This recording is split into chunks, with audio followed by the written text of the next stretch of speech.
ইন্না আ'তাইনাকাল কাউসার।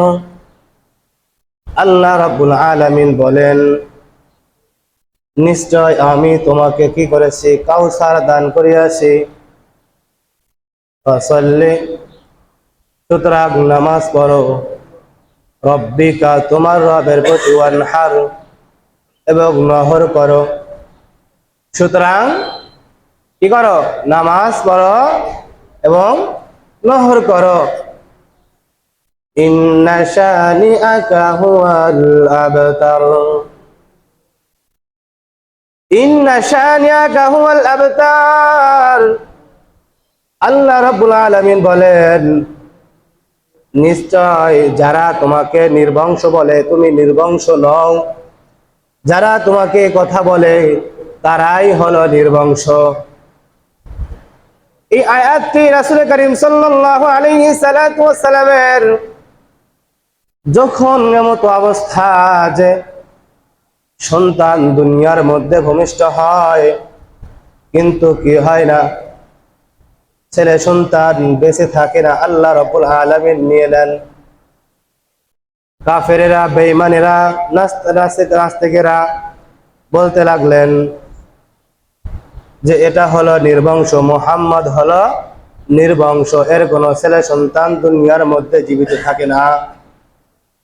আল্লাহ রাব্বুল আলামিন মুহাম্মদ সাল্লাল্লাহু আলাইহি সাল্লাতু ওয়াস সালামকে সান্ত্বনা দেওয়ার জন্য, রাসূল সাল্লাল্লাহু আলাইহি সাল্লাতু ওয়াস সালামকে বোঝানোর জন্য আয়াত নাজিল করে দিলেন, ইন্না শানিআকা হুয়াল আবতার। নিশ্চয় তারাই হলো নির্বংশ। যারা তোমাকে নির্বংশ বলে তুমি নির্বংশ নও, তারাই হলো নির্বংশ, যারা তোমাকে নির্বংশ বলে। ভাই দোস্ত বুজুর্গ, 2 নম্বর আয়াত, ফাসাল্লি লিরাব্বিকা ওয়ানহার, ইন্না শানিআকা হুয়াল আবতার। ইন্না শানিআকা হুয়াল আবতার ফাসাল্লি লিরাব্বিকা ওয়ানহার। নাহার শব্দের অর্থ কি? এখানে ব্যাখ্যা লিখেছেন, নাহার শব্দের অর্থ হলো কুরবানি। মূলত এর অর্থ হচ্ছে উটকে তীর আন্দাজ করা, উটের গলায় তীর নিক্ষেপ করা এবং উটকে ছুরি দিয়ে কি করা? আঘাত করা, ছুরি দিয়ে উটের গলা জবাই করা, এটা হলো নাহার। কিন্তু মাটিতে রেখে, মাটিতে শোয়াইয়া যেই পশুগুলাকে জবাই করা হয় সেটা হলো জবে, এর নাম হলো জবাই করা। কিন্তু ওই উটকে যে তীর নিক্ষেপ করে রাখা হয় ওইটা হলো নাহর।